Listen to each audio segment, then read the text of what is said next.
NORCET, जिसका full form होता है nursing officer recruitment common eligibility test. इसकी शुरुआत हुई थी 2020 से। इससे पहले एम्स अपनी एग्ज़ाम्स अपने लेवल यानी कि इंडिविजुअली करवाता था। हर एम्स को रिक्वायरमेंट के अकॉर्डिंग अपनी वैकेंसीज निकालते थे और उसकी एग्ज़ाम्स करवाते थे, है ना। तो आज इस वीडियो में जानने वाले हैं ऑल अबाउट नॉरसेट।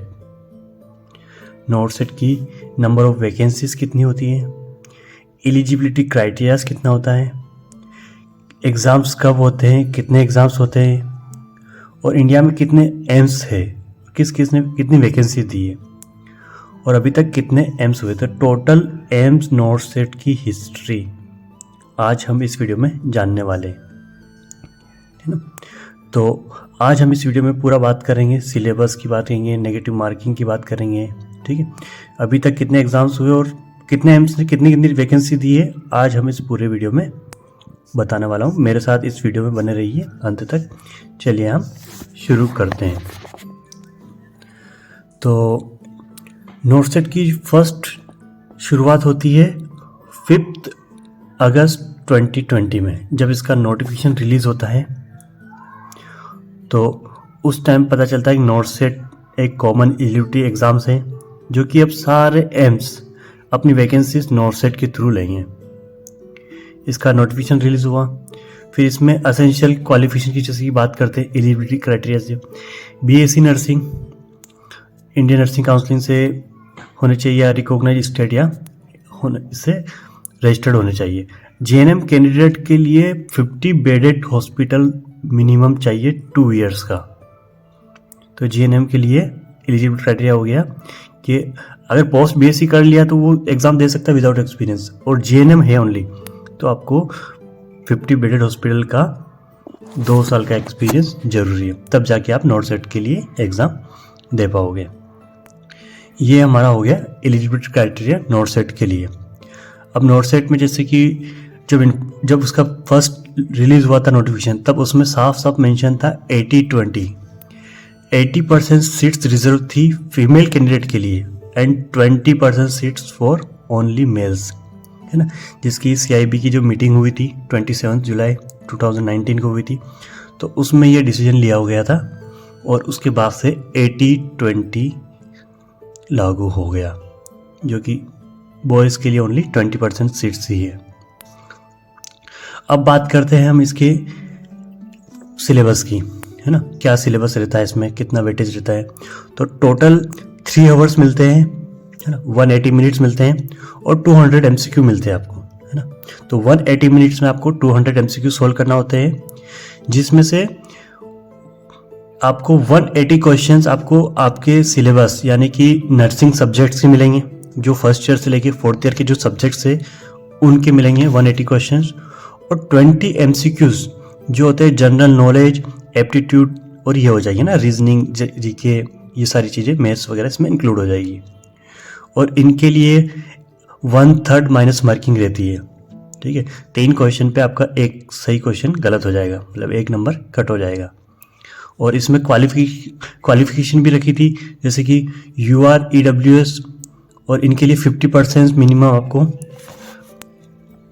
नंबर चाहिए, और 40% OBC और 45% OBC एंड 40% ST SC के लिए थी, ठीक है। तो उस नॉरसेट 2020 में टोटल कैंडिडेट कितने अप्लाई हुए थे, 12,856 क्वालिफाइड हुए थे, है ना। फॉर्म तो 1 लाख के अराउंड हुए थे, फिलअप हुए थे, बट जो क्वालिफाइड जो उन्होंने क्राइटेरिया क्लियर किया था, है ना, जैसे UR का जो कट ऑफ वगैरह ये बात कर रहे हैं कि कितने परसेंटाइल, है ना, एक होता है परसेंटाइल होता है, तो परसेंटाइल के अकॉर्डिंग वो कैंडिडेट के क्वालिफाइड माना गया, ठीक है। तो UR के लिए 93 परसेंटाइल रहा, OBC के लिए 86 परसेंटाइल, SC के लिए 76 और ST के लिए भी 76 रहेगा। ये PWBD कैटेगरीज है, उसके लिए भी एक कट ऑफ यहाँ मेंशन की हुई। तो ये आपको यहाँ से ये क्वालिफाइड हो गए कैंडिडेट, जिसमें कि 12,000 प्लस आपको यहाँ पे क्वालिफाइड हुए कैंडिडेट, जिसमें मैंने भी एग्ज़ाम दिया था, पर अनफॉर्चुनेटली मेरी रैंक 5639 रैंक थी और मेरे जो परसेंटाइल बने थे 94 परसेंटाइल बने थे। ठीक है, फिर उसके बाद में उसका सारे एम्स ने अपना अपना डीवी इंडिविजुअल करवाया है ना, अपने अपने अकॉर्डिंग वो अपना डीवी के लिए करवाते गए। तो सबका ऑलमोस्ट थोड़ा थोड़ा गैप के बीच बीच में अपना एम्स का हुआ। फिर उसके बाद में आया नॉर्सेट 2021, ठीक है, जिसका कि 16 अक्टूबर के दिन इसका नोटिफिकेशन आया था। तो उसमें भी सेम क्वालिफिकेशन की बात की जाए तो क्वालिफिकेशन सेम थी। ठीक है, बीएससी नर्सिंग और जेएनएम कैंडिडेट को 2 ईयर्स का मिनिमम 50 बेडेड हॉस्पिटल का एक्सपीरियंस चाहिए ही चाहिए। ठीक है, अब इसमें फ़ी की क्राइटेरिया की बात कर ले तो फ़ी कितनी होती है ना। तो जनरल और ओबीसी कैंडिडेट के लिए 3000 फ़ी आपको फॉर्म फिलअप करते टाइम देना होगी और ST SC candidate and EWS इनको हो गए 2500 फ़ी आपको एग्ज़ाम में देनी है। और सीट्स की बात करें तो नॉर्सेट 2021 की जो सीट्स है वो सीट्स यहाँ पे मेंशन की हुई है ना, जिसमें से जैसे कि एम्स बठिंडा, जोधपुर, न्यू दिल्ली ने उस टाइम पे अनाउंस नहीं की थी तो आगे उसकी भी मेंशन की हुई है। ठीक है, तो ये एम्स बठिंडा, एम्स भोपाल की यूआर की 195, तो इधर टोटल मेंशन भी की हुई 385 सीट्स हुई। ठीक है, तो ये पर्टिकुलर हर एम्स की मैंने यहाँ शीट मेंशन की हुई। भुवनेश्वर की 154, तो ये टोटल सीट्स यहाँ देख लेते हैं 296। दिल्ली एम्स की सीट्स कितनी है जिसमें इसमें अनाउंस नहीं की हुई। तो एम्स पटना की 300 सीट्स हो गई, एम्स नागपुर की 300 सीट्स हो गई। ठीक है, जो फिर बाद में नोटिफिकेशन आता है जिन्होंने अनाउंस नहीं की थी, जैसे एम्स बठिंडा, एम्स ऋषिकेश की है ना, बठिंडा की 108 और फिर न्यू दिल्ली की और ये भी आ गई, जोधपुर की 147 और न्यू दिल्ली की 622 सीट्स रही है। ये बात कर रहे हैं हम 2021 की। तो 2021 में दिल्ली के 4 सेंट्रल गवर्नमेंट जो हॉस्पिटल्स हैं वो भी ऐड हुए थे इसके अंदर, जैसे कि आरएमएल हॉस्पिटल हुआ था, सफदरजंग, कलावती हुआ था, लेडी हार्डिंग मेडिकल कॉलेज हुआ था। तो इन्होंने भी अपनी ये सीट्स दी थी, तो इनकी नंबर ऑफ पोस्ट रही थी। और इसमें अच्छी बात ये थी कि इसमें 80-20 नहीं था, तो ये बॉयज़ के लिए काफ़ी अच्छी बात है कि इसमें 80-20 नहीं लागू हुआ था, तो वो सबसे अच्छी बात थी इसमें। ठीक है, तो ये एक एडिशनल बेनिफिट्स मिला 4 सेंट्रल गवर्नमेंट नॉर्सेट तो एम्स के अलावा भी मिले। ठीक है, उसकी एग्ज़ाम्स हुई, उसका फिर रिजल्ट अनाउंस हुआ था 15 दिसंबर, है ना। उसकी जो एग्ज़ाम्स हुई थी 20 नवंबर की एग्ज़ाम हुई थी और उसकी जो रिज़ल्ट आया 15 दिसंबर को, मतलब 1 मंथ के अराउंड आपको रिज़ल्ट मिल जाता है। ठीक है, तो ये एग्ज़ाम हुई थी 20 नवंबर 2021 को और इसकी जो डेट था रिज़ल्ट वो कब आ गया था, 15 दिसंबर 2021 को आ गया था इसका रिज़ल्ट। ठीक है, तो रिज़ल्ट आने के बाद तो इसमें मेरा सिलेक्शन हुआ था और मेरी ऑल इंडिया 100 रैंक लगी थी, 99.89 परसेंटाइल बने थे। तो ये तो मेरे लाइफ का मतलब बहुत बड़ा दिन था। होता है ना कि ये मेरा स्कोर कार्ड है। ठीक है, जब आपकी ऑल इंडिया 100 रैंक लगती है ना, 5639 से मैं ऑल इंडिया 100 पे आया हूँ, तो ये तो बहुत ही बड़ा मेरे लिए प्राउड का मोमेंट था मेरे लिए। ठीक है, और इसमें जो टोटल कैंडिडेट क्वालिफाइड हुए थे कितने थे, 17,292 कैंडिडेट क्वालिफाइड हुए थे और नॉर्सेट 2020 वाले में 12,000 के अराउंड क्वालिफाइड हुए थे, है ना। धीरे धीरे जैसे कि लेवल बढ़ता जा रहा है तो अवेयरनेस भी बढ़ती जा रही है। ठीक है, बच्चे पढ़ने ज़्यादा पढ़ रहे हैं, अच्छे से पढ़ रहे हैं। तो उसकी जो परसेंटाइल कट ऑफ की बात की जाए 21 की, तो यूआर की 90, ओबीसी की 81, एससी की 70, एसटी की 70, यूआरपीडब्ल्यू 87, है ना। तो ये डीवी कट ऑफ और इनकी ये टोटल कितने के अंदर क्वालिफाइड हुए कैंडिडेट उनको भी इन्होंने यहाँ कैटेगरी वाइज मेंशन किया हुआ है। तो 2020 और 21 की ये कट ऑफ बात होगी ना, 20 की आपकी कट ऑफ मैंने बता दी थी। और ये जब मोमेंट होता है ना, नर्सिंग ऑफिसर का जो टैग लगता है आपके ऊपर, वो सबसे एक दिल छू जाता है बिल्कुल। ये जनरल कंडीशंस थी अपने 2022 की जो उसका नोटिफिकेशन आया था। ठीक है, तो उसमें 21 हो गया, 21 के बाद 22 वाला एम्स है ना। टोटल 3 नॉर्सेट हुए अभी तक, है ना, 4th अब आना बाकी है ना, जिसकी एग्ज़ाम 70 सितंबर 23 को होना है।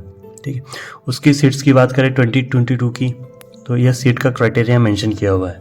ठीक है, एम्स न्यू दिल्ली की 376 सीट दी थी, है ना। एम्स भोपाल ने ओनली 100 सीट दी थी, तो यहाँ मैंने आपको सारी सीट्स मेंशन कर दी है। ठीक है, कुछ एम्स रह गए तो वो भी आपको मैं नीचे आगे यहाँ शो कर दूंगा।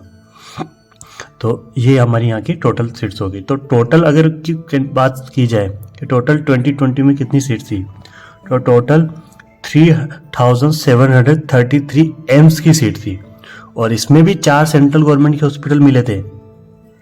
ठीक है, तो सॉरी, इसकी जो सीट्स थी आपकी, इसकी थी 4014 प्लस 278 सेंट्रल गवर्नमेंट के हॉस्पिटल थे। तो ये सेंट्रल गवर्नमेंट की जो वैकेंसी 278 सीट्स यहाँ मेंशन की हुई है। तो RML सफदरजंग, ठीक है, इसमें KSCH है ना, लेडी हार्डिंग मेडिकल कॉलेज, इसकी भी सीट्स मेंशन की हुई, जो पिछली बार थे वही यहाँ पे भी है। तो इसकी पिछली बार 678 सीट थी, इस बार 278, मतलब धीरे धीरे नंबर ऑफ वैकेंसी भी जब कम होती जा रही है। ठीक है, और उसकी जब रिजल्ट अनाउंस हुआ था तो 14 अक्टूबर 2022 को इसका रिजल्ट अनाउंस हुआ था। तो ये हो गई बात हमारी 2020 की, 21 की और 22 की। ठीक है, रिजल्ट अनाउंस होने के बाद आपको पर्टिकुलर एम्स की चॉइस फिलिंग आती है। ठीक है, वो आपको चॉइस फिलिंग करना होता है। ठीक है, उसके बाद अलॉटमेंट लिस्ट आती है कि आपको आपकी रैंक के हिसाब से कौन सा एम्स अलॉट हुआ है वो मिलता है। फिर उसको एम्स मिलने के बाद में हर एम्स अलग इंडिविजुअल अपने डॉक्यूमेंट वेरिफिकेशन करवाता है, तो वो अलग अलग एम्स पे करता है ना। जैसे कि ये डॉक्यूमेंट क्या क्या ज़रूरत होती है, तो ये मैं डॉक्यूमेंट की लिस्ट मेंशन कर रहा हूँ। ये डॉक्यूमेंट्स आपको DV के टाइम पे वहाँ ज़रूरत पड़ती है। तो ओवरऑल मैंने आज इस वीडियो में पूरी बातें कर ली है। ठीक है, 2020 की, 21 की, 22 की और 23 नॉर्सेट, जिसकी एग्ज़ाम 17 सितंबर 23 को आने वाले है। ठीक है, तो अच्छे से मेहनत कीजिए, अच्छे से पढ़ाई कीजिए। जो गलतियां हुई थी, होता है ना, कुछ 1 नंबर से रह गए, कुछ 2 नंबर से रह गए, है ना, तो उन गलतियों को वापस दोहराना नहीं है। तो मेहनत कंटिन्यू करिए। ठीक है, बस पढ़ाई में लग जाइए, बस सिलेक्शन लेना है किसी भी तरीके से। नर्सिंग ऑफिसर का टेक चाहिए। ठीक है, बस इसी शिद्दत के साथ अपनी पढ़ाई को कंटिन्यू करो। ठीक है, और कुछ भी अगर डाउट लगे आपको, कुछ भी गाइडेंस की ज़रूरत हो, मुझे आप इंस्टाग्राम पे DM कर सकते हैं या आप कमेंट कर देना, मैं आपको आंसर ज़रूर दे दूँगा। ठीक है, तो चलिए, थैंक यू सो मच इस वीडियो को पूरा देखने के लिए।